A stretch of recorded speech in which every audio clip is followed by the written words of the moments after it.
राधानगरी तालुक्यात कृषी संजीवनी मोहीम 15व्यास प्रारंभ। महाराष्ट्र शासन कृषी विभागाच्या वतीनं डॉक्टर पंजाबराव देशमुख यांच्या 125व्या जयंतीनिमित्त कृषी संजीवनी मोहीम 15वडा राधानगरी तालुक्यात साजरा करण्यात येत आहे।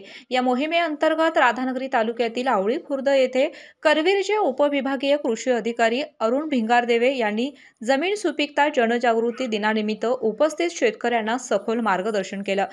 स्पेशियस, लक्झुरियस, सगळं मिळेल अगदी मनासारखं। बटू बिल्डर्स यांचा नवीन गृहप्रकल्प गृहलक्ष्मी रचना। तसेच या कृषी संजीवनी मोहीम 15वड्यामध्ये बीज प्रक्रिया जनजागृती दिन, पीएम किसान उत्सव दिन, गुणवत्तापूर्ण निविष्ठांची ओळख दिन, जमीन सुपीकता जनजागृती दिन, महात्मा गांधी राष्ट्रीय ग्रामीण रोजगार हमी योजना अंतर्गत फळबाग लागवड व तंत्रज्ञान वापर, पीक विमा जनजागृती दिन, कृषी महिला शेतकरी सन्मान दिन, शेतकरी मासिक वाचन दिन असे विविध कार्यक्रम या कालावधीमध्ये घेण्यात येणार आहे।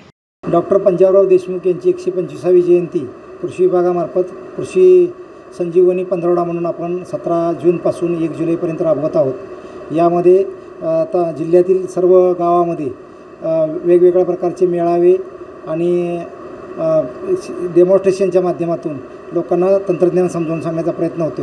याच्यामध्ये प्रामुख्यानं आपण पीक विमा, पीएम किसान योजना, महात्मा गांधी रोजगार हमी योजना या योजनांची प्रचार प्रसिद्धी, त्याचबरोबर यांत्रिकीकरण किंवा ठिबक सिंचन योजना या योजनांची आपण प्रचार प्रसिद्धी करत आहोत। आणि शेतकऱ्यामध्ये ज्या काही शेतकऱ्यांच्या अडचणी आहेत त्या गावातच जाऊन सोडवण्यासाठी वेगवेगळ्या पद्धतीचे कॅम्प राबवून आपण हा 15वडा कृषी उत्साहात अगदी साजरा होतो आहे।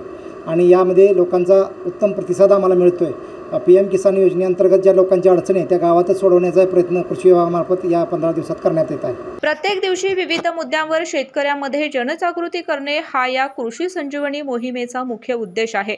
या अनुषंगाने कृषी संजीवनी मोहीम राबवण्यात येणार असल्याचे तालुका कृषी अधिकारी श्रुतिका नलवडे यांनी सांगितले। यावेळी आवळी खुर्दचे लोकनियुक्त सरपंच बेबी पांडुरंग तांबेकर, पोलीस पाटील रामचंद्र पाटील, मंडळ कृषी अधिकारी रणजित गोंधळी, राहुल पाटील, एमएस कांबळे, एनपी पाटील, युवराज पवार सह मान्यवर आणि शेतकरी मोठ्या संख्येने उपस्थित होते। कोल्हापुरी कारभारसाठी राधानगरी प्रतिनिधी मिलिंद कांबळे।